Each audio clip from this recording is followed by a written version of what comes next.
Good morning, good afternoon, and good evening to those of you who are joining us online. Thank you all very much for taking the time to join our discussion today, our dialogue today, around strategies for reducing private sector costs in Africa. How do we unlock economic growth through the private sector, but in particular by reducing the cost of private sector engagement?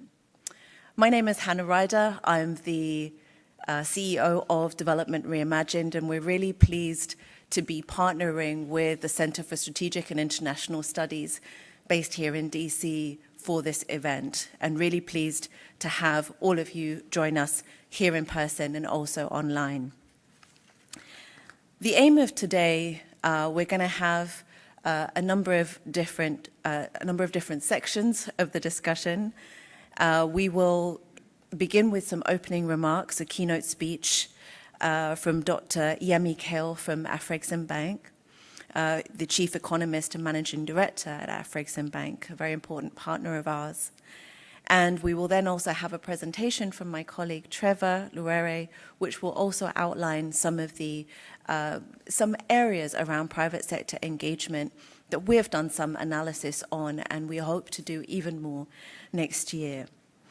Then we will move into a panel discussion where we will have both online and in-person participants, and we'll have a dynamic discussion and hopefully also some time for some Q&A with those of you, our audience, here in person and also online. And then we will have closing remarks from Vemba Dizolele, our partner here at CSIS, the Director and Senior Fellow of the Africa Program. So we have a packed morning of discussion, but just to frame a little bit about why this discussion, why are we talking about the costs of private sector engagement? Because quite often in development, we are usually thinking about the private sector, especially in terms of development finance, usually thinking about the private sector as a route to almost uncostly impact, uncostly development. But what many governments have learned and do interact with private sector is, of course, private sector is very important, especially the international private sector and the domestic private sector. But nothing comes without cost. I'm an economist, so there is no free lunch, as we like to say. But what are the costs? How do we leverage the private sector without creating too many costs? And those costs can range from risk premiums. They can also range from certain types of concessions that we have to agree with, especially when it comes to certain projects with private sector actors. And they can also range into also other types of challenges that we might face with managing the private sector in terms of even things like ESG and those sorts of standards. So it's a fairly wide-ranging discussion, but nevertheless, we think this is also a very good time to have this kind of discussion. The reason being, of course, there have been more and more discussions around what is the Africa risk premium and the perceptions about the risk premium in African countries. But also, this is a point in time in which we're shifting from the Brazilian, we're about to have the G20 presidency, the Brazil presidency, hand over to the South African presidency of the G20. And as you know, the African Union is now a member of the G20, or what we like to call the G21. And that also creates an opportunity for African countries and governments through the AU and other partners to be able to effectively advocate for shifts and changes that are necessary in the international financial system. So that's why we're having this discussion, and we hope that it will be timely for that purpose, and also in terms of your own work in development and general economic growth. So with that, setting the stage, let me now pass on to Dr. Yemi Kale from Afreximbank, Chief Economist and Managing Director, as I mentioned, to give his keynote speech and to also set the stage further for our discussion today. Thank you.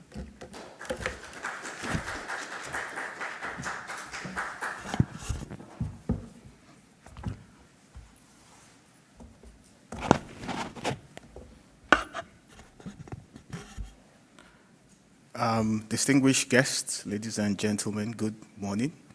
I think I should add good afternoon and good evening as well. It's a great privilege to address you today on behalf of Professor Benedict Orama, President and Chairman of the Board of the African Export-Import Bank, to discuss what I believe is one of the most urgent challenges facing Africa, reducing the costs faced by the private sector, thereby unlocking the immense potential for economic growth and structural transformation across the continent. I would like to begin by extending my profound gratitude to Development Reimagined and the Center for Strategic and International Studies for hosting this very timely event during the World Bank IMF annual meetings and for inviting the Afreximbank Group to deliver this keynote address. Distinguished guests, ladies and gentlemen, Africa's potential, with its youthful population, its vast natural resources, and its promise of deeper economic integration through the African Continental Free Trade Area, is well recognized. Yet, this potential remains constrained by significant challenges, notably the high costs of capital, exacerbated by what we call the African risk premium. Now, this premium, combined with biased debt sustainability assessments and distorted credit ratings, imposes undue financial burdens on both African governments and the private sector. The question we face today is therefore, how can we systematically dismantle these barriers, reduce private sector costs, and enable sustainable growth and transform African economies? Credit rating agencies have a role to play in this process. They have long served as gatekeepers of global capital. They wield immense power in determining how much African countries and businesses must pay to access much-needed financing. However, there is a growing recognition that the methodologies used by credit rating agencies are not only flawed, but also perpetuate an unfair narrative about African economies. Despite the significant progress made by many African countries, such as improving macroeconomic fundamentals, increasing transparency, and undertaking structural reforms, credit rating agencies often assign ratings that do not reflect these improvements. For instance, it is well documented that African countries consistently pay higher spreads on their bonds compared to countries with similar or even worse economic conditions outside the continent. This disparity stems from outdated methodologies that do not adequately account for Africa's unique economic environment. CRAs, credit rating agencies, often overemphasize short-term risks, such as political volatility or fiscal deficits, while downplaying long-term potential and resilience. Moreover, the diversity and growing dynamism of African economies are often overlooked, resulting in inflated risk assessments that push up the cost of capital. At Afreximbank, we have been at the forefront of advocating for reforms to the global credit rating architecture. We believe there are two essential pathways to reform. Firstly, African governments and businesses must engage in coordinated, sustained, informed dialogue with credit rating agencies. This requires providing more transparent and accurate data that reflects the continent's realities, ensuring that rating agencies must make assessments based on a fuller understanding of local conditions. Secondly, we need to develop homegrown solutions by supporting the establishment and strengthening of African-led credit rating agencies. African credit rating agencies must be strengthened to provide more accurate assessments that reflect the realities of African economies without being overly influenced by the perceptions of external actors.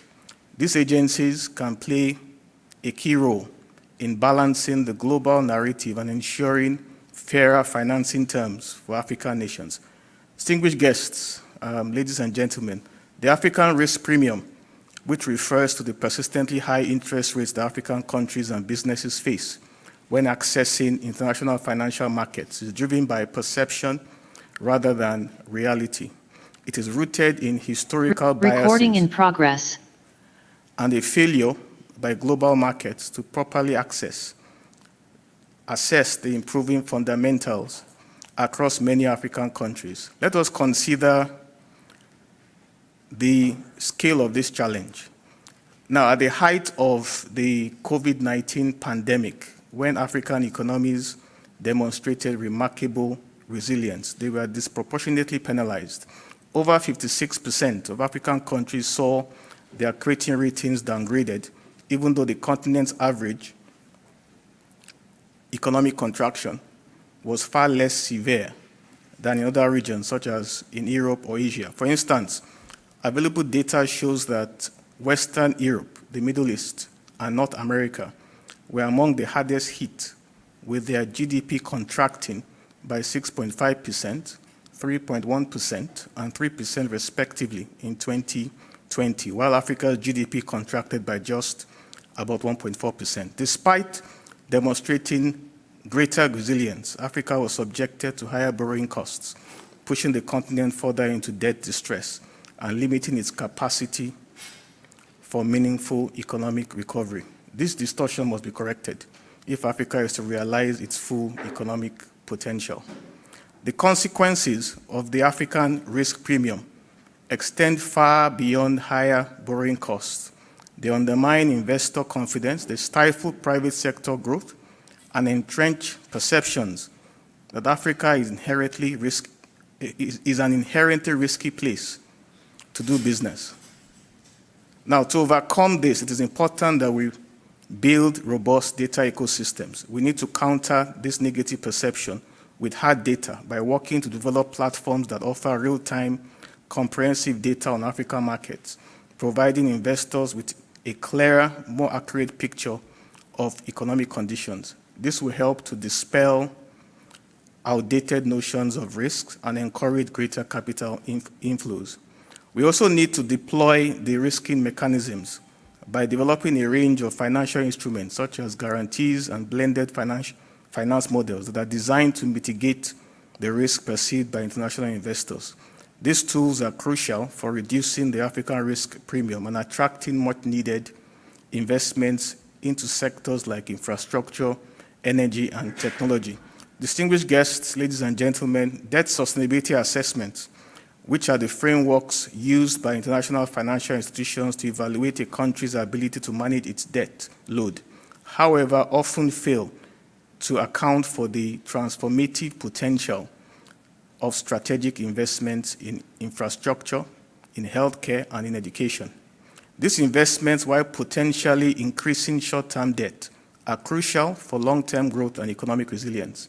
Unfortunately, African countries are frequently penalized for making such investments, as the rigid nature of current DSA models overlooks the long-term benefits of development finance.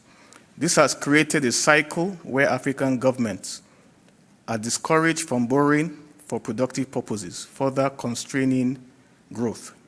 We must therefore advocate for the adoption of a more balanced, forward-looking DSA.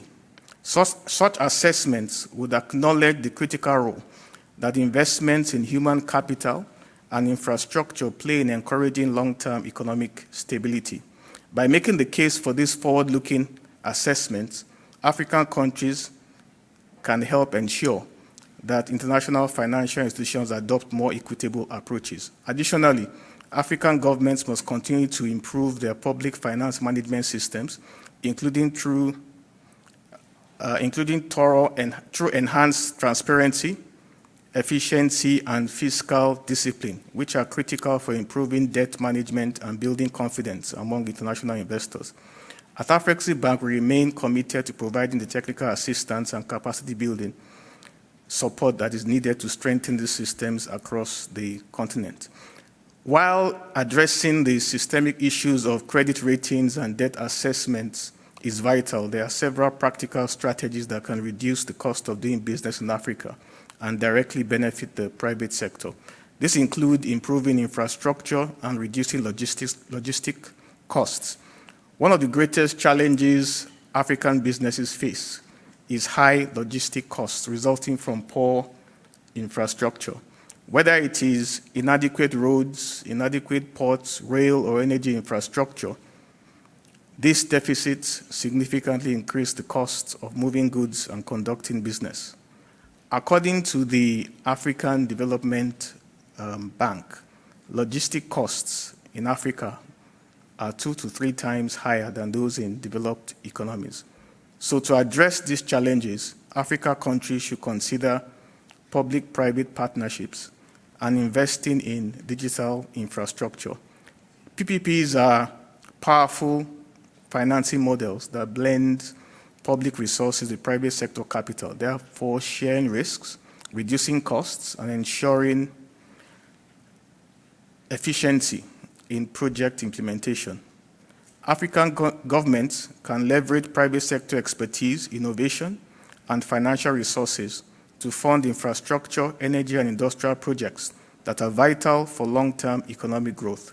Governments and the private sector can therefore work together to build efficient transportation networks, including expanding ports and rail lines, and modernizing and rehabilitating energy grids, enabling businesses to reap economies of scale.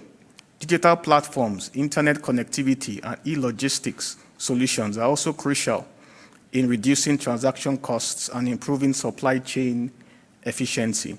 As the AfCFTA gains momentum, digital solutions will streamline customs and border processes, reducing delays and costs. Enhancing access to affordable finance is also a critical factor to reduce private sector costs and stimulate economic growth. The availability of affordable credit remains a critical challenge for African businesses, particularly small and medium enterprises. High interest rates and other stringent credit conditions, including restrictive collateral requirements, making financial inaccessible for many. We at Afrexim Bank have long recognized that unlocking private capital is key to bridging Africa's development financing gap. We also understand that the conventional sources of finance, such as foreign aid and commercial loans, and even foreign capital, are no longer sufficient or sustainable, or are too expensive for all the reasons I've mentioned earlier. As a result, alternative financing structures must be developed to crowd in private sector investments. One good model to mitigate these challenges is blended finance, which uses concessionary capital from public and donor sources to mobilize private investments. By blending concessionary loans with private capital, Africa can reduce the risk profile of critical projects and reduce the cost of capital. The concessional capital serves as a buffer, attracting private investors who might otherwise be deterred by these perceived risks. Additionally, scaling up trade finance instruments such as factoring, leasing, and credit guarantees can bridge the liquidity gap for SMEs. The African diaspora is also an untapped resource in terms of both financial and human capital. So by creating attractive diaspora bonds and remittance-linked financial products and other financial instruments that speak to their specific requirements, Africa's private sector can mobilize capital from the diaspora. Remittances to Africa, for example, exceed estimated $50 billion annually, and tapping into this pool through structured financial products will reduce reliance on expensive foreign capital. We also need to strengthen our local capital markets, which are still quite shallow. Developing local bond markets and promoting equity financing will provide businesses with alternative, lower-cost sources of capital, thereby reducing the reliance on high-cost foreign borrowing and helping businesses manage their financial costs. Moreover, we need to also reduce regulatory burdens and enhance African business environments. Bureaucratic red tape, inefficient regulatory frameworks, and complex licensing procedures significantly add to the cost of doing business in Africa. Accordingly, governments must prioritize simplifying administrative processes, reducing the number of licenses needed to start a business, and eliminating redundant and cumbersome procedures. Streamlining tax policies and ensuring consistency in their application would also reduce uncertainty and compliance costs for businesses. Furthermore, creating one-stop service centers where businesses can access licenses, permits, and regulatory services in a single location, whether physically or digitally, can help reduce time and costs of setting up and running businesses. We need to also promote regional integration through the AFCFTA, which presents an unprecedented opportunity to reduce trade barriers and harmonize regulations across Africa. However, to fully leverage this opportunity, we must focus on cost reduction in cross-border trade. To do this, we need to reduce tariffs and eliminate non-tariff barriers that inflate the cost of cross-border trade. This will make African goods more competitive and allow businesses to scale beyond their national markets, thereby reducing unit costs. Streamlining customs procedures and adopting digital technologies for trade facilitation, such as Afreximbank's Pan-African payment and settlement system, will also reduce the cost of delays and inefficiencies at borders. This will encourage businesses to take advantage of Africa's growing intracontinental trade opportunities. African countries to lower energy costs. As you may be aware, Africa's energy costs remain among the highest in the world. Limited access to reliable and affordable electricity increases operational costs for businesses, particularly in manufacturing and other energy-intensive industries. To close the energy gap, we should invest in renewable energy and expand renewable energy projects such as solar, wind, and hydroelectric power, which can help reduce energy costs while also promoting environmental sustainability. Encouraging businesses to adopt energy-efficient technologies and practices can also reduce energy consumption and lower costs. African governments can therefore play a role by offering incentives and subsidies to domestic businesses for adopting such technologies. This could help to accelerate Africa's growth and economic transformation, especially at a time when the world is gradually transitioning to a renewable energy system. The productivity of the African workforce is also a crucial determinant of business costs. High labor costs driven by a mismatch between skills and job market demands contribute to inefficiencies in many sectors. Governments, in partnerships with the private sector, must therefore invest in technical and vocational training programs that equip workers with the skills required by industry.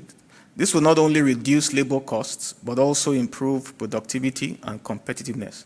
We also need to introduce policies that encourage the movement of skilled labor across African borders, facilitated by the AFCFTA, so as to help fill critical skill gaps in various industries, thereby reducing recruitment costs and boosting innovation. Finally, technology offers a powerful tool for reducing costs across sectors.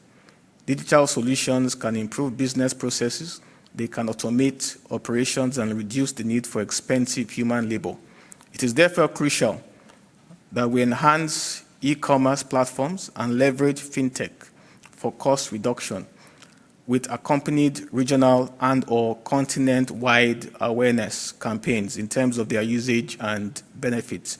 E-commerce and digital marketplaces can lower the costs of accessing new markets, they can reduce overheads, and they can improve business efficiencies. Governments should therefore incentivize digital transformation in the private sector through tax breaks and subsidies. Similarly, fintech solutions such as mobile banking, digital payments, and blockchain can reduce transaction costs, enhance financial inclusion, and increase access to affordable financing options. Distinguished ladies and gentlemen, I'd like to conclude my remarks by emphasizing that reducing private sector costs in Africa is more than just a financial issue. It is a fundamental development imperative. It is not just about lowering expenses. It is about unlocking the potential of Africa's entrepreneurs, businesses, and industries.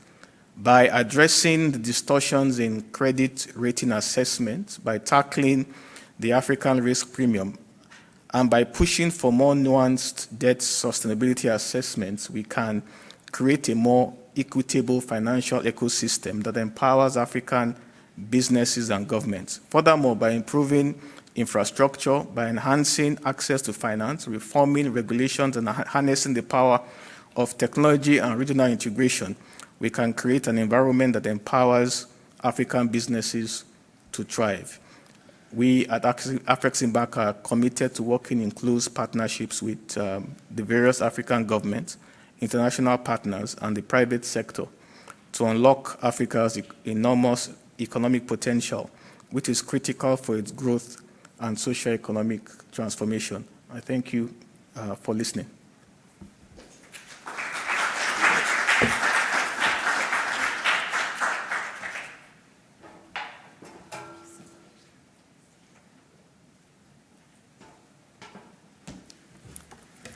Thank you so much, Dr. Kale, for bringing the knowledge of Afreximbank, not just in terms of overarchingly for the continent, but also from a very practical perspective of the issues that you deal with in trying to enhance development on the continent, including through the financial sector. So thank you very much. We're really pleased to have had your speech on behalf of Dr. Arama as well, who unfortunately couldn't make it, but we're really pleased that he was able to send you as a representative to share that wisdom with us. I'm going to pass now to my colleague, Mr. Trevor Luere, to join us for sharing the results and findings from a recent report that we did, specifically on one aspect of private sector engagement. The keynote speech, of course, explained a whole range of private sector engagement that we're talking about and will talk about today, but specifically around Eurobond finance from the international private sector. Trevor, over to you.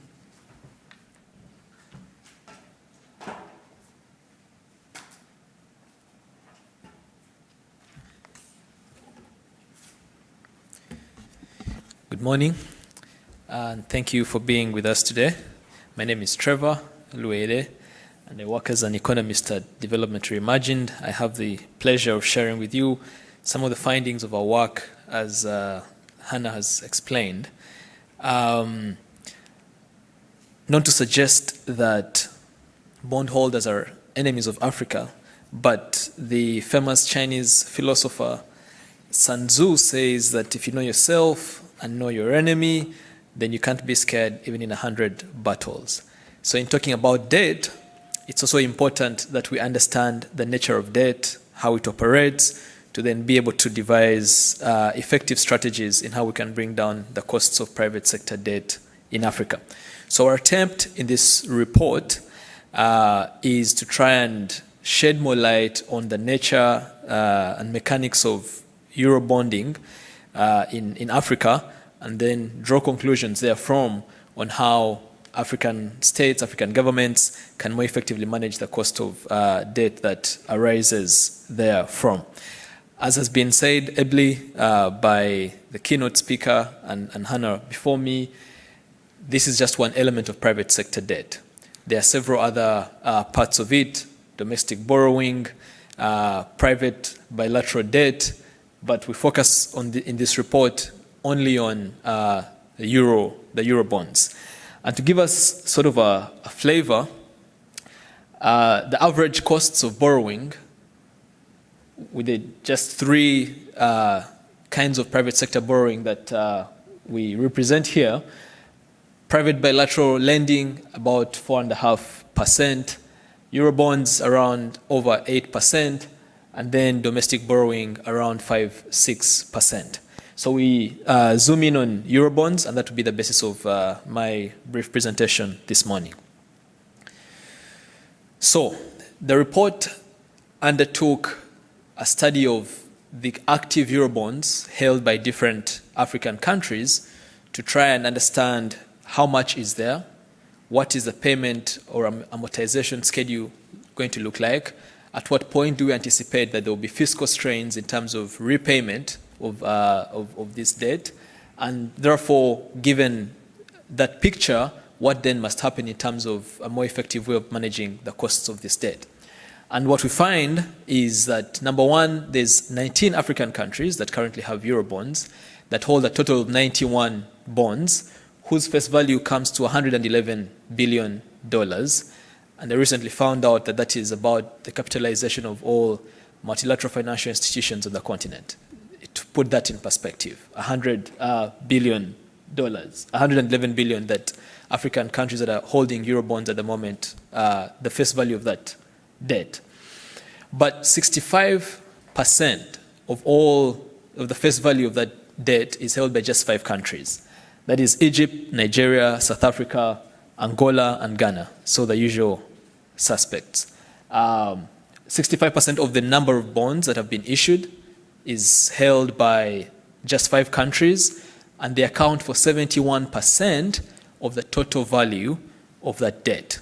So when we talk about Eurobonds, this is very important to put in perspective, because it doesn't affect the entire continent uniformly. It's concentrated in particular places, and therefore the strategies that arise from our understanding of it must also be alive to that reality. The second key finding is that we try to do a Euro bond debt to GDP ratio. Now, we're all familiar with debt to GDP, so we try to do Euro bond debt to GDP to try and make sense of how much do Eurobonds account for in the debt profile of these different African countries that actually have active Eurobonds. And we find that the share of Eurobonds as part of total external debt varies significantly from less than 1%, so 0.87% for Ethiopia, to about 25% for Gabon. Again, different African countries, because of the size of their economies, have borrowed different sums or sizes of Eurobonds, and that influences what the share looks like in terms of their total external debt, but also as a share of their GDP. Countries that follow closely behind Gabon is Ghana at about 24%, Angola at 19%, and those have the highest relative shares of Eurobonds as part of their, as a share of their GDP. And then we also try to estimate, given the terms on which these Eurobonds were agreed, what or when is it likely that there's going to be fiscal strain in terms of repayment? When a country is likely to find some challenges, when a lot of either the coupon repayments or the principal repayments are going to be due, or both those things. And we find that the most strenuous time is going to come between 2024 and 2028. 2024, we've already seen what that has done this year. We expect a similar trend next year in terms of the fiscal challenges that are going to come from having to deal with Eurobonds in particular. That will be followed by 2027 and then eventually 2028. And then this has been ably talked about by our keynote speaker, Dr. Yemi, but the cost of issuing Eurobonds is heightened by the Africa risk premium. Depending on where you read from, it can range from anywhere of 3% to above 3%. We put that at about 2.9 percentage points higher than other regions that are issuing Eurobonds in international capital markets. So, to try and give you a flavor of what that looks like in terms of continental map, so we say 19 countries are holding Eurobonds. for a total face value of 111 billion, but 71% of that amount is concentrated in only 5 countries. So here we represent the absolute value of the Eurobond debt held by these countries and the share of debt, of Eurobond debt to GDP in those specific countries. So the countries that we highlight in red are countries where Eurobond debt accounts for more than 20% of GDP. Countries highlighted in yellow, these are countries where Eurobond debt ranges between 10 to 20% as a share of GDP. And then those in green are countries where Eurobond debt ranges between 1% to 9% of GDP. So the countries in red, you can see Gabon with an absolute value of $17.5 billion in Eurobond debt, which accounts for about 25% of their GDP. So Eurobond debt as a share of GDP. That is followed by Ghana. Ghana has, in absolute terms, $5 billion, which is about 24% of as a share of their GDP. You can see Egypt, 56 billion. That's accounting for about 12% Eurobond debt as a share of GDP. Angola with 20 billion in total Eurobond debt, which accounts for almost 20%. And then Cote d'Ivoire with about 12 billion, that accounts for about 17% of their as a share of their GDP. Okay, so we have 14 countries that have a range between 0% to 9% of GDP. You have 3 countries that owe between 10% to 19% of GDP, and then you have 2 countries that have over 20%. So we talked about our attempt to sort of predict when fiscal strain is going to emerge in terms of repayment, both coupons, but also principal payments, or both those. The figures may not be too clear, particularly in the countries that are in the red zone, but those that are in red, which is Nigeria and Egypt, 2 of the largest economies on the continent, we expect that they'll have more than 7 years of fiscal strain as a result of just paying back Eurobonds. This doesn't talk about all the other debt they're going to have to deal with, just Eurobonds. More than 7 years of fiscal strain. Countries in yellow are countries where they're going to have about 4 to 6 years. And this is between 2024 to 2048. Okay, so over the next about 25 years of repayments of these Eurobonds. And then countries in green will have anywhere between 1 to 3 years of fiscal strain. Now, like we said, our estimates, we are thinking 2024, as we've already seen, has been a difficult year for repayments. Countries like Kenya have had to refinance their Eurobond debt. We think 2025 was going to have similar dynamics. 2027 will follow shortly thereafter, 2028. However, we think that between 2038 and 2042, there might be a bit of relief. But that's far off in the future. We have urgent business to deal with at the moment in terms of strain. So countries that have between 1 to 3 years of fiscal strain, about 12 countries, which is a good sign. 5 countries have about 4 to 6 years of fiscal strain, and then 2 countries are going to face more than 7 years of fiscal strain. And that is important because the economic preponderance, the economic importance of these countries varies. Like we said, the 2 that are in the danger zone, Egypt and Nigeria, are important countries economically, not just in Africa, but regionally and the world as a whole. Okay, so we've seen the cost of Eurobonds. We're all aware of how high those are. How do they compare to other alternative bonds that are out there? We compare these to samurai bonds that are issued in Japan, and the panda bonds that recently happened. We had the first issuance of a panda bond by an African sovereign, Egypt, earlier. So samurai bonds go anywhere between 1 to 3%, 1 to 2.5%. So we put the average at about 1.5%. Whereas panda bonds, the one that Egypt issued recently, was at 3.5% over the course of its lifetime. So you can see that relatively samurai bonds are cheaper, and panda bonds as well are cheaper compared to Eurobonds, even if African sovereigns haven't as yet enthusiastically embraced these alternatives that exist out there for various reasons. Okay, so what are the implications of all this? Given that we know the cost, we know what or when the fiscal strain is going to come about, and which countries are facing what kind of trouble with respect to dealing with the Eurobonds, we have 5 recommendations that we want to put forth for African sovereigns. Number 1 is that being aware of when fiscal strain is going to emerge on the horizon should prompt some creative, innovative thinking about then how do we deal with the upcoming debt. And one of those options that emerge is debt buybacks. It gives an option to buy back debt more cheaply to avoid the exorbitant costs that are going to emerge when eventually that fiscal strain comes about. So, for example, we've said that the years 2024 to 2028 are going to be years of fiscal strain for African sovereigns to pay back Eurobonds. And so it's a window of opportunity to attempt to do debt buybacks that can help to scale back the cost of that debt, the overall cost of payments, if it can be bought at cheaper rates than how much is being paid for on the coupons of the bonds at present.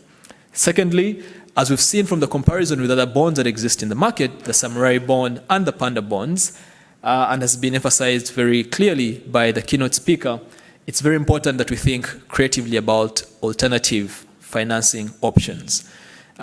This being a market, having some buyers or sellers having more significant power than others means they can set prices and leave the rest of us as price takers. And so if we embrace alternative options, if African sovereigns embrace alternative financing options more enthusiastically, more boldly, even those that haven't traditionally been attempted, we can start to chip away at the power of the price setters and bring these things to a more realistic level of pricing in terms of interest rates. 3, which is also emphasized by Dr. Yemi, is improved debt management. And part of that is the kind of work that we've just shared here. It's not just a matter of borrowing and then managing while we've already borrowed, but doing this sort of analysis and anticipation and projections to know once we take this money, what will the profile look like for paying back? And that can empower debt managers in Africa, in ministries of finance, public management, to be more effective in how they manage the debt. So that sort of projections that are in advance of even taking the debt itself. So understanding the nature, the mechanics of the different types of private debtors that we deal with will also be very helpful in that regard. Then number 4, asking for longer maturity debts. We all know Egypt started us off in that regard. Usually Eurobonds were going for about 10 years. Egypt asked for a 20-year bond. I think Tunisia or Egypt now has a 40-year bond. African countries should definitely seek for longer maturity periods on their Eurobonds, as well as other private sector instruments. And then finally, coordination. The point has been made in various fora that creditors are very good and effective at coordinating amongst themselves. And we've started making progress on the African side to coordinate among ourselves. How do we then engage with the world, given what we know and what the terms are of us engaging with those that we engage on the other side of the table? So coordination then becomes important. If we have a common understanding of the profiles and mechanics of these different private creditors, then we can also put together an effective strategy to engage with them, to find ways amongst ourselves, both the creditors and debtors, on how to bring down the costs of borrowing. Thank you very much.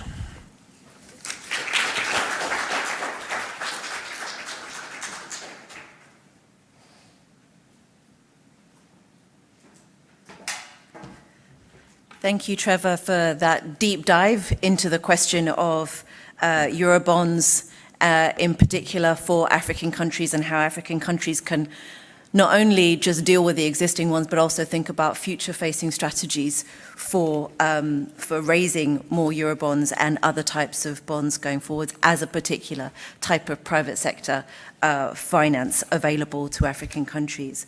We're going to move into the next section, which is going to be a panel discussion. And so I'm going to ask our panelists to join us here. We are also joined by one other panelist online. So please come up and I will introduce you as you do. So first up we have Dr. Hanan Morrissey, who is the Chief Economist and Deputy Secretary for UN Economic Commission for Africa.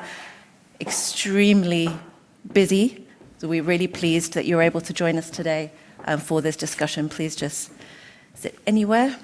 And next we also have Mr. Olivier Pognon, who is the CEO and Director of the African Legal Support Facility. Thank you very much, Olivier, for joining us. And the African Legal Support Facility, as you may know, do a great deal of work with African countries, both in terms of the negotiations with bilateral lenders, but also with private sector as well. So I'm going to sit down. We also have online Dr. Meshek Mutize, who is the lead principal expert on credit rating agencies for the African peer review mechanism. Thank you for joining us, Meshek, online. And sorry you can't be in here in person, but we're really pleased you're able to do so online anyway. I'm going to join the panel.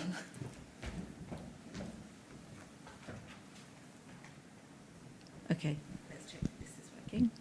Is this? Yes, it's working. Brilliant. Okay, so Dr. Morrissey, I'm going to come to you first.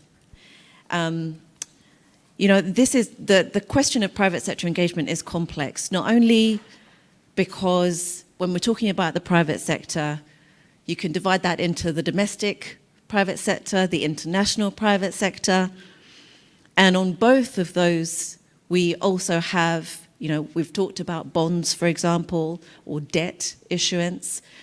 There's also equity and investment, foreign direct investment from the private sector.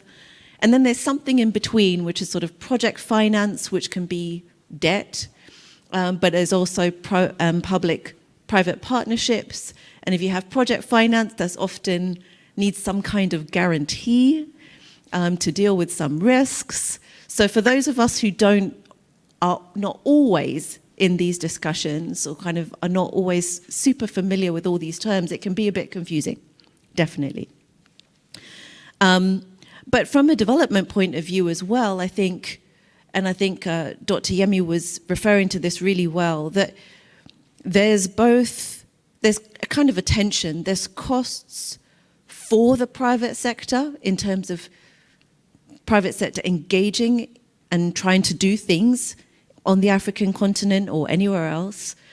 But then the private sector itself can also impose costs. And we talked in Eurobonds as, 8%, etc. That is a cost of servicing. And so how do we deal with those sorts of tensions? Unlocking economic growth requires bringing, in a sense, both of those types of costs down. And again, just to give an idea of some of the costs that we might be talking about when it comes to the costs that private sector might, in a sense, require or impose. We've all seen types of projects which are things like a toll road, for instance, which might be through a public-private partnership, but sometimes those toll roads might be empty. Maybe a good thing, but also perhaps that also means that the cost for citizens is too high. Similarly, when it comes to energy, we talked about there was an example of the importance of energy and low cost of energy, but sometimes those costs are very high, but that's also because a company that's engaging in energy and working on the power project is trying to recoup a cost as quickly as possible. So they want a higher electricity price. So just to give you bring this to life, Dr. Morsi, what's your view on how do we bring both of those types of costs down? What are the strategies that African countries are taking to bring the costs for the private sector and of the private sector down? Thank you. You can hear me? Thank you very much, Hannah. It's wonderful to be with you here today on this very important discussion. The part I'd like to focus on and emphasize is enabling private sector, because with the type of challenges that the continent has, in terms of the demographics, the youth bulge, the huge development needs, it can only be achieved with the private sector being an engine of growth. So if we are not able to do that, we will not succeed in creating the level of job creation that is required or fully achieving our development goals. So when we're talking about that, then we need to understand why is it that we're not getting the private sector development and being, the driver of growth. And a very important part of it is the issue of the cost to the private sector. And here, when we talk about private sector, we're talking about basically investors, whether it's domestic or foreign. Okay, companies that are actually coming to the continent, investing in the continent, establishing, private companies and creating jobs. Okay, so when we talk about that, there are, number of elements on what hinders it. Part of it has to do with the environment, the business environment. Okay, for the private sector, some of the cost is driven by, do you have a policy and regulatory framework that is stable? They know that what you're taxing today is going to be what you're taxing tomorrow, or whatever the regulatory framework that you have. They have, kind of predictability of it. So there is that component of it in terms of the environment, and this really is critical. I think even beyond that, I think we had these discussions in different domain when we're talking about, for example, how do we mobilize taxation? A lot of the time, a lot of governments, what they focus on is giving fiscal incentives, tax breaks. But before you even go that route, you need to understand what is it that the investor is looking for.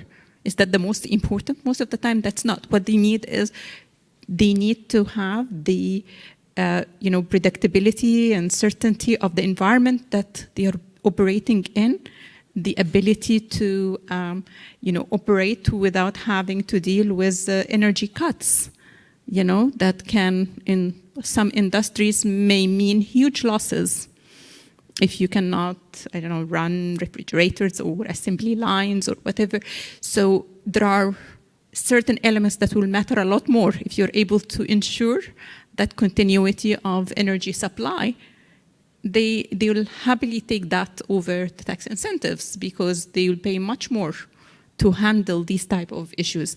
So I think the conversation should start with a very constructive discussions with both the investor at a domestic as well as foreign and domestic investors to understand what is it, what are the issues that they're looking for, how do you help them? And there are actually some good examples of, for example, investor councils that are done within the continent.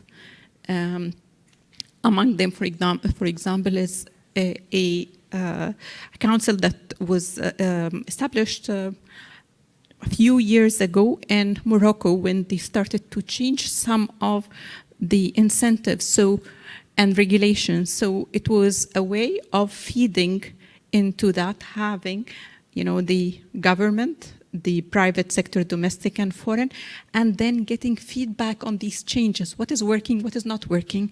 How can we adjust? So that's a critical part of ensuring that you have that dialogue and adjusting accordingly both regulations and measures. Then, issues of also, the ability to operate, like the energy issues. Another key problem that we have, and it affects the private sector. For the private sector to be able to target larger scale markets within Africa, especially in the context of what my colleague here have just been emphasizing, the African Continental Free Trade Agreement. You need to be able to actually transport these goods across continent. And cost of transport is, is the highest in the world. So unless you can actually tackle that cost to make it affordable for them, it deprives the private sector from expansion opportunities. So there are also, tariff and non-tariff. So all these issues, like it's not just the finance. We haven't even got there.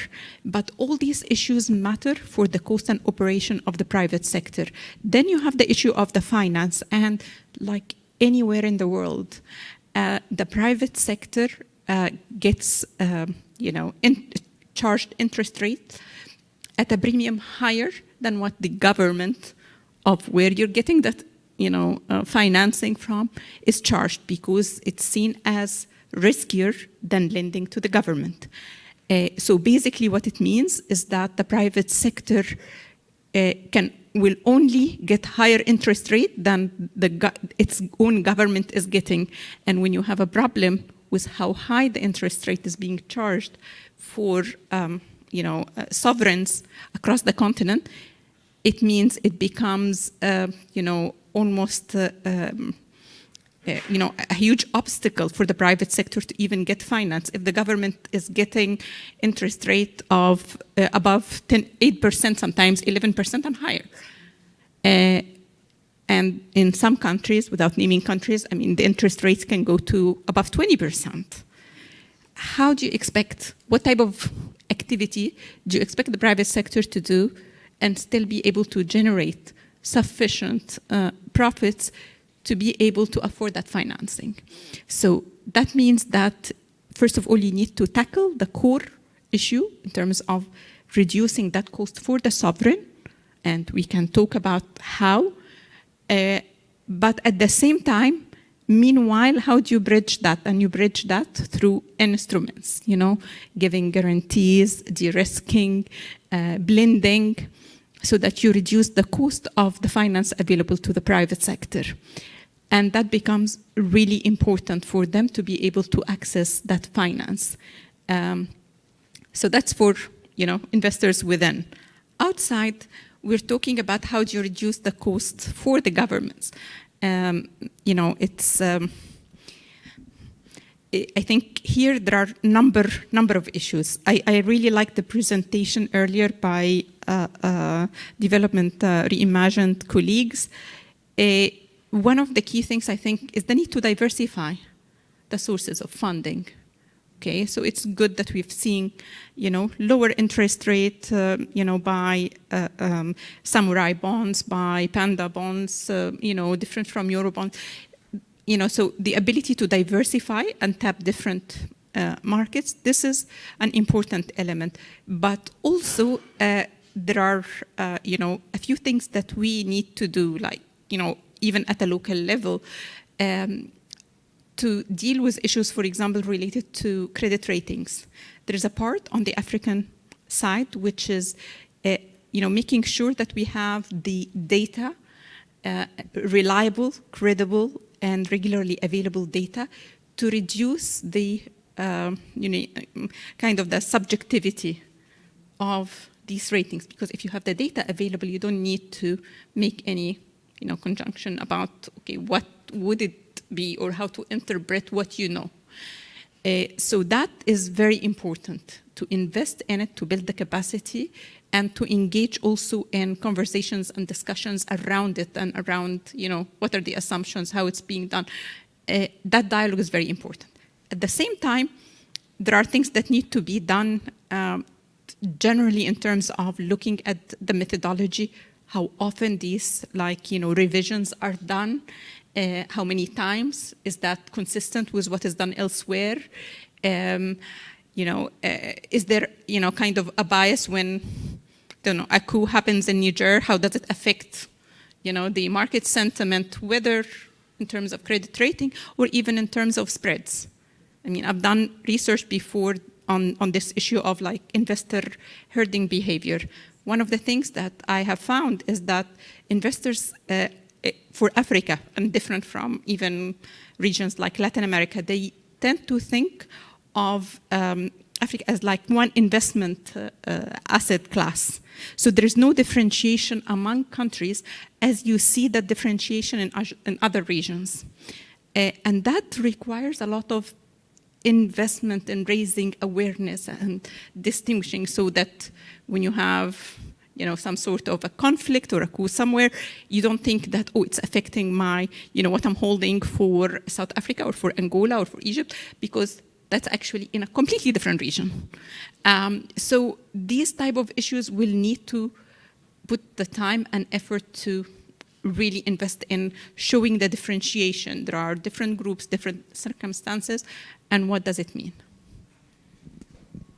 Thanks so much, Dr. Morsi, and thank you also for definitely reminding me of your work on the herding behavior. I think it's really important and interesting that we should be thinking about how to unlock that, as you say, including through more awareness. I want to come back to this question around bonds and foreign investment, but but maybe before I do, let me ask Olivier. Many people know the African Legal Support Facility for its work with governments with regards to other governments or bilateral lenders or even multilaterals. But you also do work with African governments and private sector negotiations and kind of working through some of those contracts. What's your assessment of how African governments are trying to bring down the cost of private sector engagement? Or what sorts of challenges do they face when engaging the private sector, and how do you help with that? Thank you, Hannah. I think the considerations that African governments come across when dealing with private sector or challenges they face do not really differ from what you could be faced with in the, let me say, non-public sector world. It's and at the African Legal Support Facility, being mostly lawyers and believing in the strength and the binding nature of contracts, we tend to think that the dynamic of the relationship boils down to what has been captured in the contract. So with that assumption, I think what I believe is that the power of negotiation or the bargaining power wasn't always used by African countries to the full extent of what it should be, in a normal negotiation situation. And that's informed by what? It's informed by, I would say, lack of exposure. And that's where the African Legal Support Facility comes in to try and upskill African government officials, because basically there are two ways, to close a capacity gap. It's either by doing, so you learn by actually being on transaction, negotiating and being around the table, or the other way is to having been exposed by way of adequate training, so that when you face an actual situation, you know what how to behave to address the challenge. So I think there's this lack of exposure, which leads to certain contracts with the private sector not being fully informed, hence not properly documented. I'll give you one example. We met a country delegation yesterday, and we're trying to understand what they had in the pipeline, where for which the African Legal Support Facility could support them, since we provide capacity building, but also assistance with complex litigation, resolution, etc. And so they said that they were in a tricky situation with an independent power producer and provider. They signed a long-term contract with very stringent clauses, and the obligation to, with an offtake obligation that actually triggers or increases automatically from, let's say, just random figure, 20% to 70% of the electricity that is produced. So they signed at the time where they were under constraints, and they needed that energy provided, by the external supplier. In the meantime, 2 years down the line, they supplied additional energy from neighboring countries. So right now, they're faced with a situation where from January, they have to get into an uptake of 70% of the electricity produced, while they can only absorb 25% because they've managed to plug, the gap that they had at the time. So they find themselves in a situation where they will have to get into a very painful renegotiation of this agreement, almost impossible, and that will cost them. It will inevitably cost them, and it will also sort of destroy the trust relationship with that provider. So so that's a situation where lack of proper planning and lack of a contract being documented in a way that if you have that kind of changes in the economics of the contract, you have something to fall back on, or you have a mechanism that is pre-discussed and pre-agreed, so that you don't just fall into a situation where you have to get into a litigious type of relationship with your service provider. So failing that, thinking ahead of getting into the contract, you get into a situation that obviously costs you not only money but also costs you reputation and increase your risk premium because of the perception created. Yeah, so the kinds of work that you do with the governments are effectively trying to ensure that they don't get into those sorts of contracts in a sense, but also to manage those more carefully. And just to be really clear, the point of this example, for example, is that government is obligated to pay that producer for that power, even if they're not going to use it at all.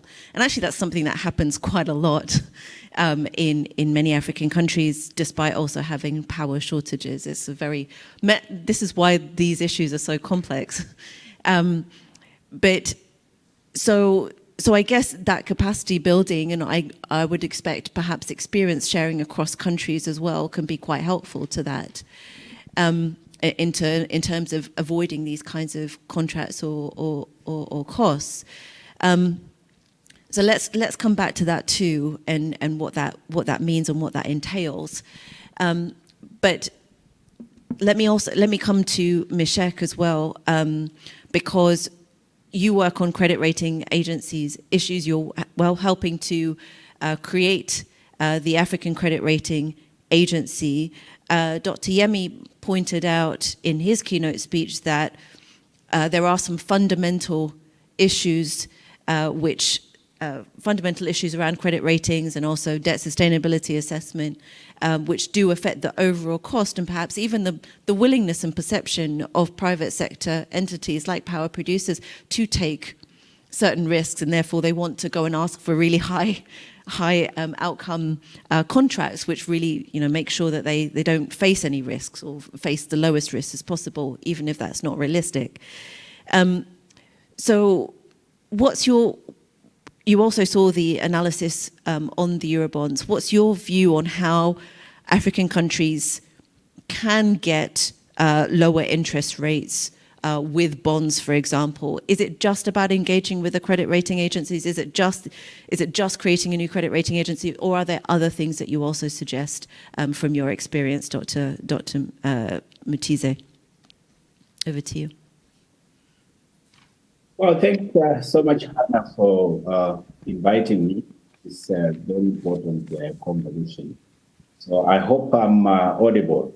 And apologies for failure to join you in the room. I would love to the EC.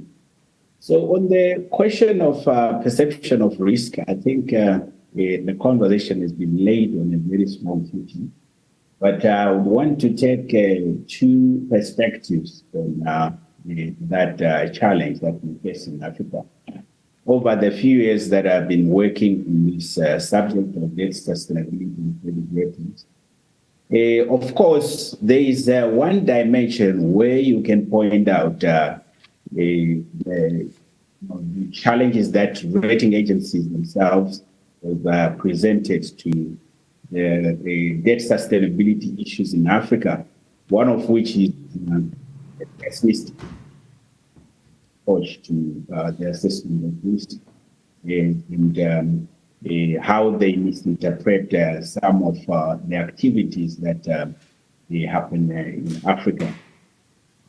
Just to, for example, to point out a few areas that we have engaged the rating agencies, which they have admitted to potential improvement in the analysis in future, like how they interpreted the intention to buy back the Eurobond in Kenya, and how the analysts made commentaries that disrupted the market, causing spikes, which was very unnecessary to do that. I think also in several countries, like we saw Cameroon recently, where the rating agencies actually downgraded the outlook of Cameroon because of the intention to increase civil servants' salaries, despite all the other fundamentals and fiscal metrics pointing the positive side. So such a misinterpretation of risk, or failure to understand the domestic context of African government has really fed into the high risk perceptions in Africa. And of course, one point that we always make is that these analysts need to be in Africa to make such pronouncements. You can't be making such pronouncements accurately from UK or the US. But coming back on the other dimension, I believe that there are several factors and variables that are within the control of our member states or governments, which, in my view, have really propagated the negative perception of risk, which rating agencies themselves also pick up on, as well as investors with the intention to put money in these countries. Like, for instance, I think Afreximbank has been raising this point. The issue that official forex reserves or central bank savings, the whole, in fact, we can describe it as Africa's collective foreign reserves, which are estimated around 300 billion, or 10% of the GDP of the whole continent. And adding to what Dr. Hemi has pointed out, the remittances that comes from the diaspora, combined, this can be a very significant pool of resources that can be utilized on the continent without taking such resources outside, because these resources are invested in the so-called richest countries or stable economies in the US, Germany, Japan, or the UK. And what you find out is ultimately this money will still come back to Africa, but at a higher cost. And who is paying that higher cost? It's still the governments or entities that are borrowing. So if these reserves are invested in better rated entities, like you have the Afreximbank and AFDB and other African development banks that have got preferred creditor status on the continent, there is no reason why these investments cannot be classified as low risk, meet the criteria of a safe investment haven or a liquid investment that can be accessed within a short time. So that's number one. And number two, you find that there is a lot to be done on the government side in terms of engaging investors, in terms of managing investor relations. There's been a very good example when there were challenges in Ghana towards the episodes that led to it being closed out of the Eurobond financial market. They had some very good engagements through road shows and visiting investor hotspot and engaging them on the areas of concerns that were being propagated by the public media. And you find that also a number of our governments don't have this kind of interface or appetite to issue official communications just to present the position of government. So you find that the arena of speculation becomes very rife because there is no that engagement with the relevant stakeholders, investors, and rating agencies in this case. So adding to what Dr. Mosi has pointed out, the issue of data has really been at the center of this point, that governments don't have this data. You go to the website, there is no data about the Eurobonds that they have borrowed and where this money is being utilized, what is the fiscal metrics around this very important area of interest that investors are looking to track. Even though you find that there could be speculations in the public platforms. Like, for instance, I think there was an issue in Ethiopia and Kenya, speculations around the Eurobond proceeds not being accounted for. So when you have such prejudicial information on the public spaces, it is important for the government to come to the official channels and communicate with investors on the official position of what the government is doing in terms of utilizing such resources. So that's a very basic process that is very important in terms of bringing the necessary transparency and accuracy in management of public information. I also raised the point that Dr. Yemi has reiterated in his keynote, the issue of strengthening domestic markets. So it's not just in words that we talk about developing our domestic financial markets every day in, day out. But there are simple steps that our governments should take because, you know, in our African context, governments are very important players in financial markets. There is a lot to be desired if in a domestic market you find that government is not taking part at all in terms of having its instruments traded on the domestic market. And what it then does, immediately, there is no investor who feels safe bringing money to a domestic market where the government in that jurisdiction has no confidence in. So you find that several of our governments also don't have, or they try to keep their instruments outside the realm of regulation or inspection or oversight of the domestic regulatory frameworks because they are not interested to go through the minimum requirements of getting approvals at a domestic level. So this creates this black box that investors become more skeptical to put in money. And if they do, that's where the high premium comes in. So it's important for governments, if they are concerned about the issue of liquidity and capitalization market depth, which is quite common.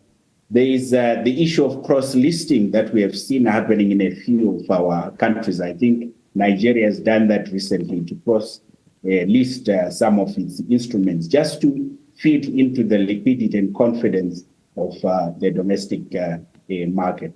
And lastly, I will align my inputs to the question that you have raised, Hannah, on Eurobonds.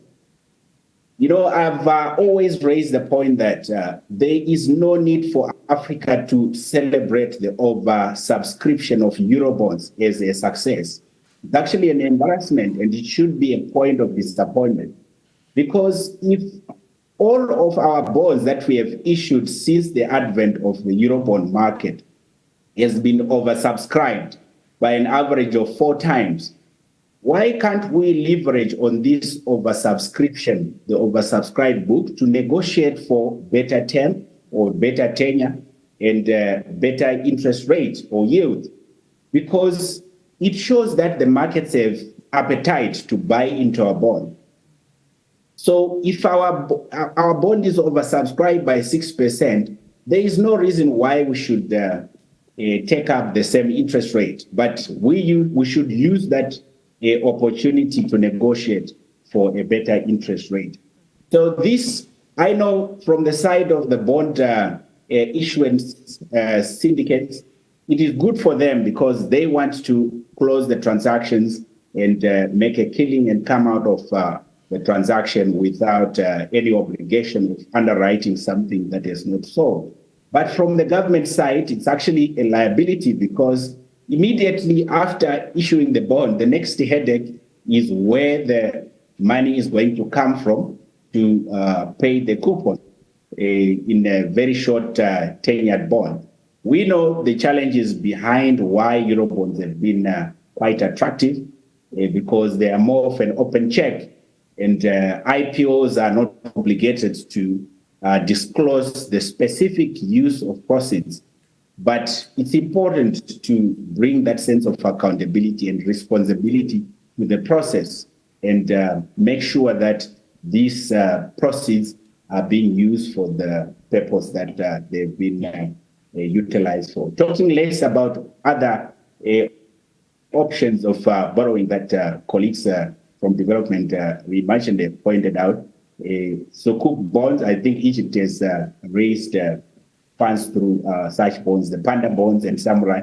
It's a very important option to consider rather than just concentrating on Eurobonds that we know very well that have become very unsustainable to raise private capital for. So let me pause here. Thank you.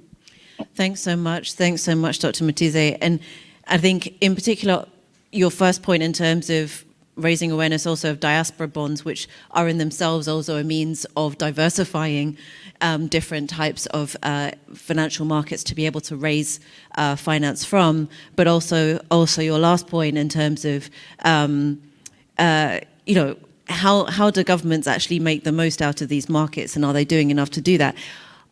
I'm going to come to Q&A, so please do, for our audience online and in person, please do get your questions ready for our panelists. And I'm hoping also Dr. Yemi might be able to join us to answer any questions if there are any that come to Afreximbank specifically. But before I do, let me just take what the chair's prerogative, moderator's prerogative, to ask one more question around, and this is to all of our panelists. We do see a lot more activity by African governments to work together on these questions and kind of coordination. To what degree do you think that they're addressing these sorts of issues at this point together, exchanging experience together? And if you don't see that, what do you think needs to be done in order for that to happen? Dr. Morsi, you're involved in so much of working with African governments together. Yes. Thank you, Hannah. We see progress, but not enough coordination, particularly in regard to the private sector aspect. I think one of the things that a great opportunity that we have is to have this harmonization of the investment regulatory frameworks across the continent, to support the Africa Free Continental Trade Agreement. And that would open, huge opportunities for the private sector. Part of the attraction, for example, for an investor when they go to European Union is once you established in one, you know what it takes. You can expand anywhere else, and you understand what would be required. Similar, in the continent, if we're able to have that harmonization of, the investment regulatory framework, that would open these opportunities. What we have seen progress in, for example, is looking into issues of like cross-border payment systems to enable private sector, particularly in the context of FX shortages and so on, to look into what could be done so that when we have two African countries, private sector trying to actually export to, but their goods are stuck at the port because there is FX shortages. And then the one that gets the brunt of this is the private sector, who have to provide for additional costs of maintaining their goods at the port. While we don't need that. If we're trading within Africa, if they can get paid in local currency, that at least will reduce some of that pressure on them so that they don't need to run the risk of going bankrupt or bear huge amounts of costs because of FX shortages of where to the country that they're exporting to. So we've seen progress in that area, some progress. We're not there yet, but we have seen it. I think we need to do a lot more efforts in developing the regional value chains, particularly for industries of the future, like green industries, battery production, around, industries around green minerals, because this is the future. And one of the things that to me I find interesting is that, and I had actually discussions over the last 2 weeks on this with some colleagues, is that we have everyone interested in it from all over the world, but we don't have our own investors investing in that area. In strategic minerals. Exactly. And in the value additions of the strategic minerals. So these are the type of discussions that we need to have more on across countries to understand what does it take, why there is no interest. Is it because they don't believe that there will be continuity, or that you don't have the skills? How can we unlock that by having that level of conversation with the private sector to understand what are the issues, and then to have conscious efforts of addressing and unlocking these impediments? Okay, so it sounds like, Dr. Morrissey, you're saying there's some progress in terms of working together on these sorts of issues. You've given some examples. I think even the AFCFTA, there's an investment protocol and so on, right? So there is some progress, but definitely much more needed, including in some very strategic areas. If we're thinking about forecasting and kind of thinking strategically going forward, some of these areas need a lot more kind of active sort of intervention and more focus. Olivier, would you agree with that too? Yes, I do agree with Dr. Hannan that we see I would say limited coordination.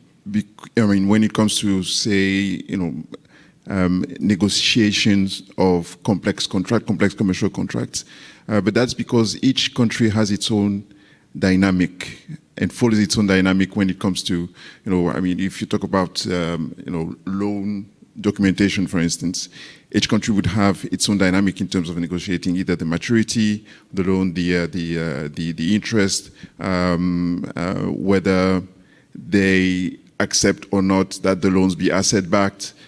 So each country would have its own way of, and that's probably informed also by the regulatory framework in that, not necessarily out of the blue. So there's that aspect of each country caring about their own interest. But at the same time, we also see common initiatives, regional projects. At the LSF, we try as much as possible when we scale up training programs to hold them at regional level. So we did, for instance, a training where we brought all the PPP units across the continent together. Must have been 3 weeks ago in Nairobi. We had 30 PPP units under the same room, trying to exchange best practices and understand the common dynamics that inform successful PPPs. We're doing one next week again in Nairobi with attorney generals, so we try as much as possible from where we sit to share our experience and our understanding of the Pan-African landscape that we see, but also to get stakeholders that have common interests to exchange and discuss and see what they can learn from each other. There are regional projects. There's the Africa Mineral Vision that there's Diesel to Power. That's a large scale power projects driven by the African Development Bank. So there are some initiatives, not enough, but I think we're way more dynamic in that sense, and there's an awareness that's been raised clearly since the past few years. There's one initiative that is brewing, and actually Afreximbank will be or would be involved in that. We're meeting with your colleagues in Cairo at the end of November to see if there's a way to foster negotiation teams, national negotiation teams. The same way the WTO, negotiations happen with very, trained, skilled, experienced teams, Western mostly. We don't necessarily have that on the continent. So that's one idea that between different stakeholders we're trying to promote. That will also be an opportunity to train negotiators and get those negotiators to talk to each other and learn from each other. So that's also a lever that can be explored, and we're going to dig into that subject and see where we land with Afrexim and others. Brilliant. Sounds good. And always good to know about new initiatives coming up, but also the fact that, as you say, it sounds like I see it definitely, that there has been increasing coordination and collaboration across governments, but definitely much more needed to go down, but also driven by African institutions, which is also fantastic to see. Talking of African institutions, Meshek, is your view as well that there is progress, but there's more needed, or do you see that as a key gap in terms of coordination? Yeah, of course. I think the three speakers have really spoken my mind. Of course, there's still more that needs to be done in terms of coordination. The issue that was raised earlier about why we need even debtors to coordinate and collaborate in presenting the challenges that they face. But let me add my voice on the importance of private sector in this whole conversation.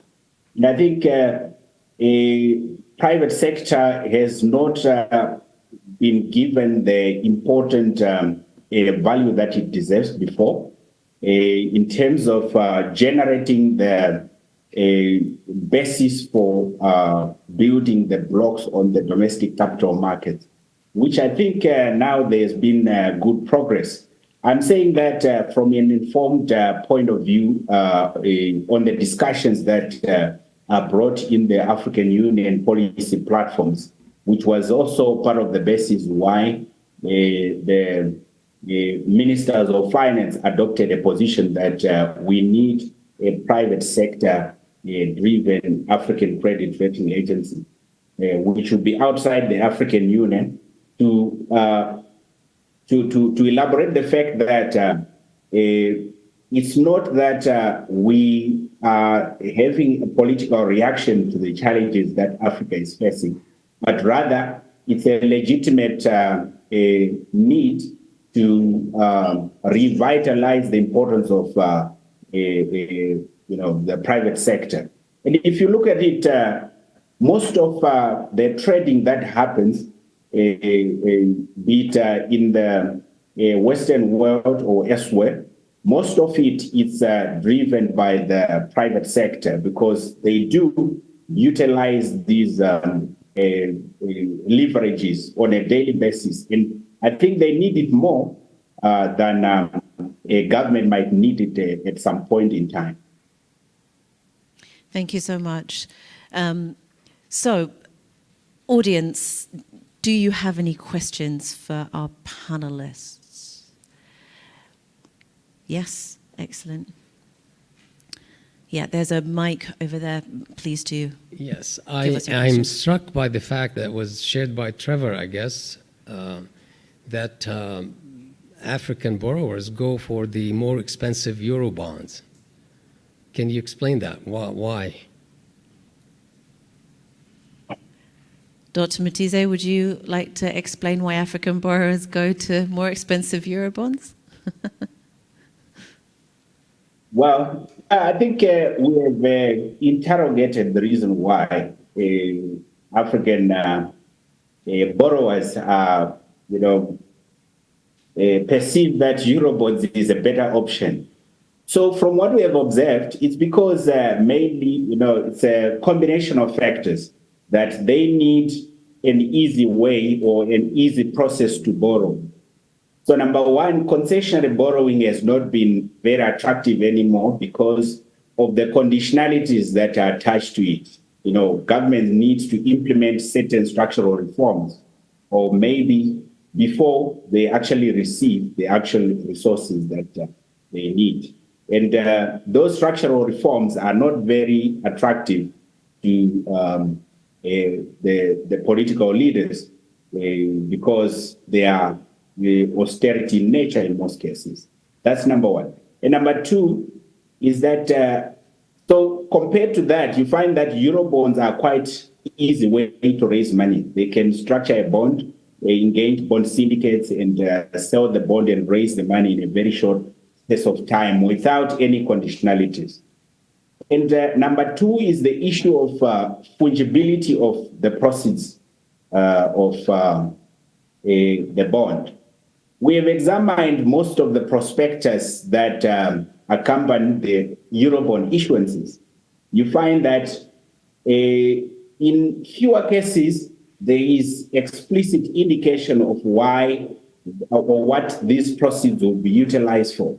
But in many of the cases, it's just a general statement or a general description that this money will be used for supporting the fiscal budget without specifics of where this money will be utilized. And that has been one of the gray areas that has led to abuse of proceeds from Eurobonds or being used for recurring expenditures, although this money comes at a very significant cost. Those have been two main reasons. But I'll also point out that, they, to some extent, some of interested on the constraints that come with Eurobond, especially to do with the tenure. Because if you look at it from a logical point of view, it is not in the best interest of a government to raise a very short-term bond, like a 3-year bond, at a cost of 6.5%, when they know very well that there would not be an alternative source of funding to raise the money to both pay off this bond and also to continue meeting the fiscal need that government has. So I think those have been the point of attractions why Eurobonds have been an easy source of funding for governments, or a good option for them. Yeah, thank you. Very good question. And again, it's a balance, isn't it, in terms of the complexity of it, the demands of it, but also then, yes, there's always cost, but there's always some rationality behind it. It's just, in the end, sometimes it doesn't work out as well. It's also worth mentioning, I think, that the availability of samurai and panda bonds and other types of bonds has not been as strong. So that diversification is also slowly happening, from what I understand too. Any other questions? Yes? Thank you. My question is to all the panelists. I wonder what sorts of institutional innovations you've thought of in engaging with the question we're grappling with today that can help to bring the costs for the private sector down. I think Hannah made that distinction in the start. Cost of the private sector, so borrowing externally versus cost for the private sector. What I have in mind is, for example, local government financing vehicles in China. The sorts, and Dr. Mosi made the case, as well as Dr. Yemi, we must put in place an enabling environment for the private sector to thrive. That needs money that is not coming cheaply or fast enough or in the right quantities. And so maybe some institutional investment or innovation is going to be necessary to find ways of drawing in, attracting this money. So I'm curious if there are any institutional innovations you've thought of within the context of the African continent. What assets, capital, value do we have locked up that can be unlocked or unleashed in a particular way? And one thing I have in mind that I'm curious to hear your thoughts on is modern monetary theory, for example. Would it have modern monetary theory? Would it have any place within the context of Africa and trying to generate the resources that are necessary to cut costs, production costs for the private sector on the continent? Thank you. Great, thank you. Great question. And I'm going to ask the panelists if you could use that also as an opportunity to give us your sort of final thoughts on kind of the way forward as well. I think that would be helpful, and then we'll go to our closing remarks from Mr. Dizolele. So Meshek, I'm going to come to you first, then Olivier, and then I'm going to give Hanan the last word. Well, thanks, Hannah. But Trevor, you are part of the team. You shouldn't be asking questions. But I think response to that is that, of course, I think there is an important leverage to explore modern economic strategies to raise funds. I think it's one of the points that we've been raising in challenging this orthodox approach that this is the right approach for Africa to manage their economies.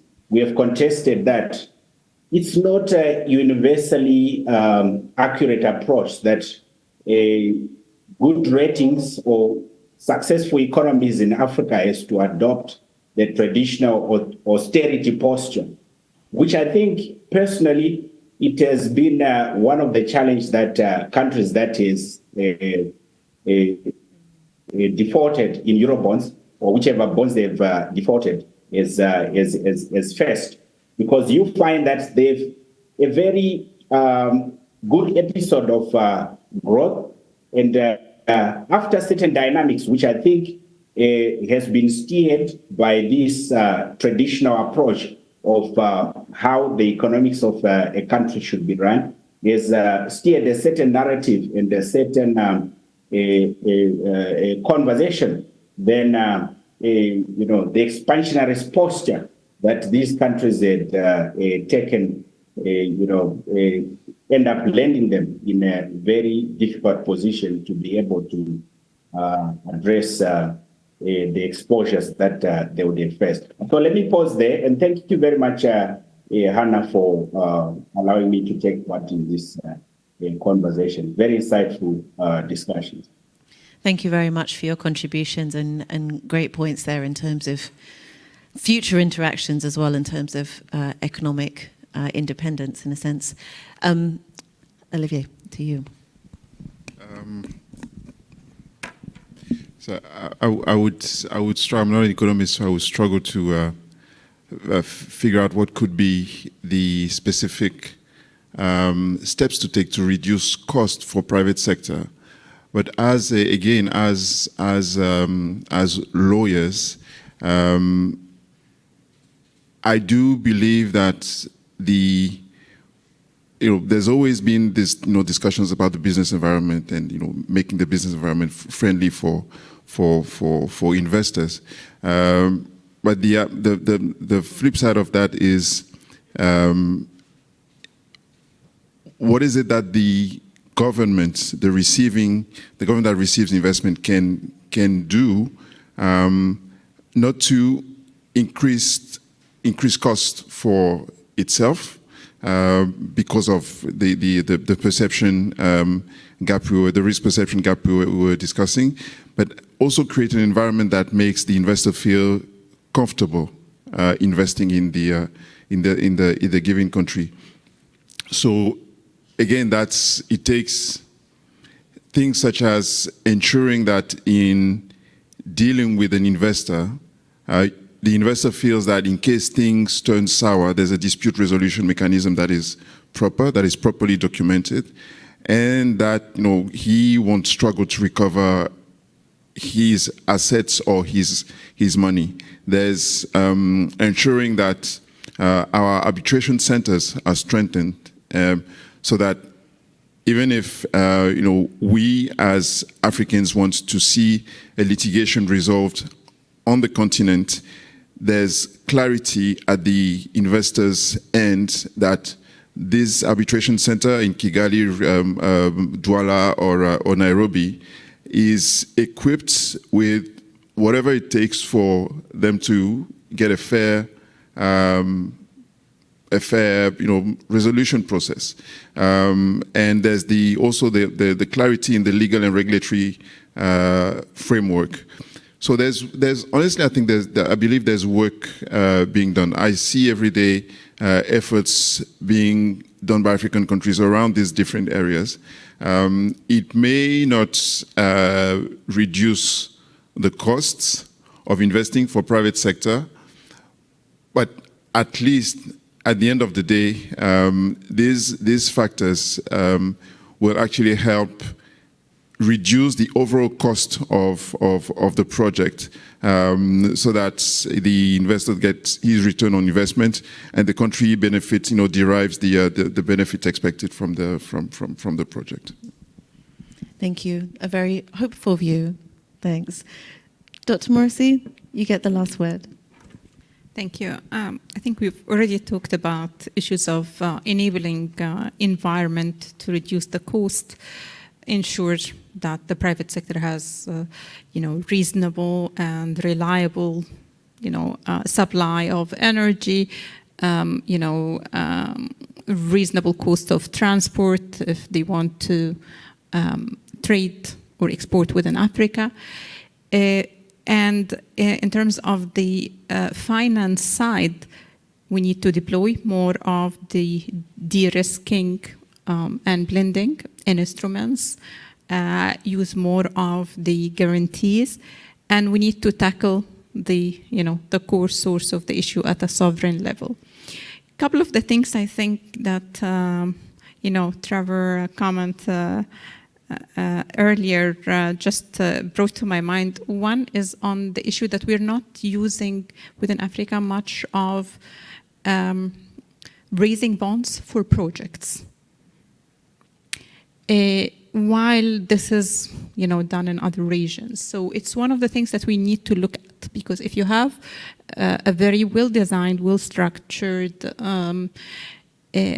project and you're raising fund targeted for that project, it it really can be a much better in terms of also spreads than otherwise. I mean, there is the example of Argentina that even when they had serious debt issues, they were able to raise funds for green projects that the cost of which was actually lower than sovereign.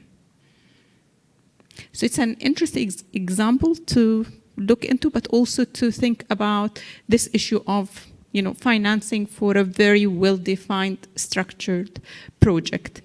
And the other issue, and we've not touched on it, is the issue that sometimes you actually have very well-designed, bankable projects, and you've done all the legwork, and then you go to investors, but it's not the right ticket size. Okay, and for me, this is it's something that is very.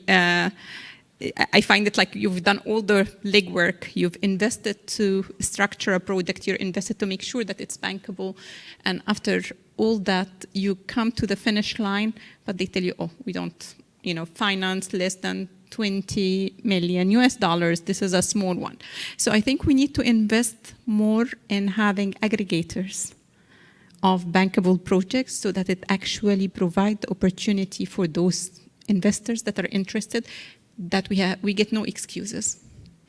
So it's also another thing that I believe going forward we need to consider. And finally, on the issue of learning from each other and engaging, I think African countries have done, much better and well in terms of at policymakers' levels. But I think what has been like I've been sensing absent is the interaction with the private sector, okay, within countries, but also across the continent. And I think this is an area that a lot more can be done in, that would be very beneficial because it's part of that dialogue that we're talking about. Why is it that we are, countries are exporting fertilizers to Latin America than to other African countries?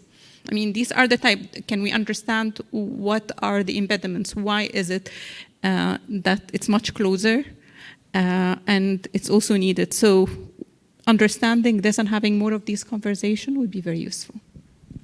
Great, thank you, Dr. Morsi. And again, let's also just be really pleased that we also have African banks represented here who are also some of these aggregators and also can create some of these opportunities for right ticket size and all that sort of thing, diversification on the African continent. So we're pleased to have had Africa as a bank also take part.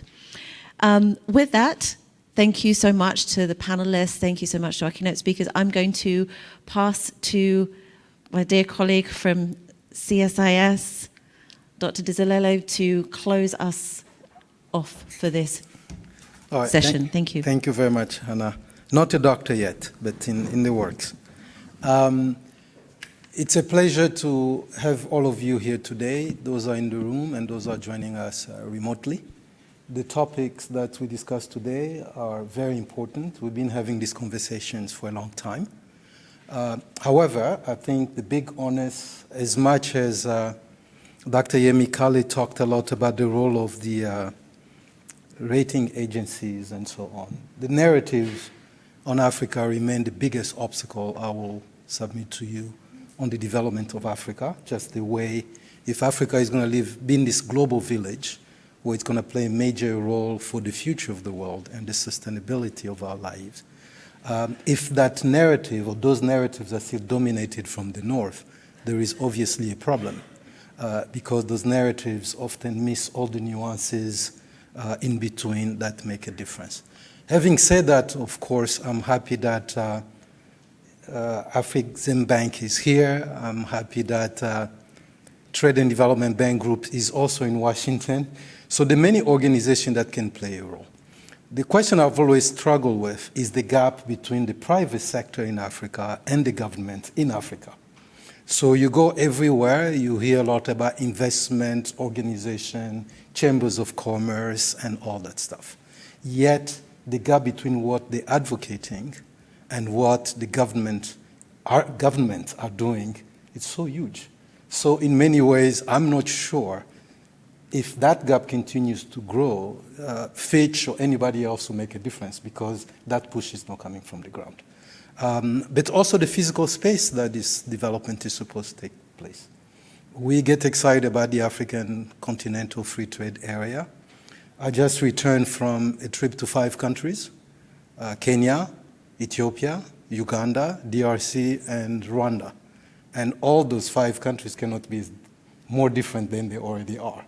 So that physical space itself is not, it's very important how the investor feels just the moment they land at the airport.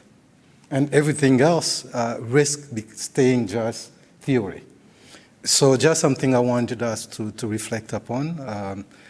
To our colleagues who join us today, Dr. Hanan Morsi, Dr. Yemi Kale, Mr. Trevor Luere, Ms. Hannah Ryder, Dr. Mishek Mutize, Mr. Olivier Pognon.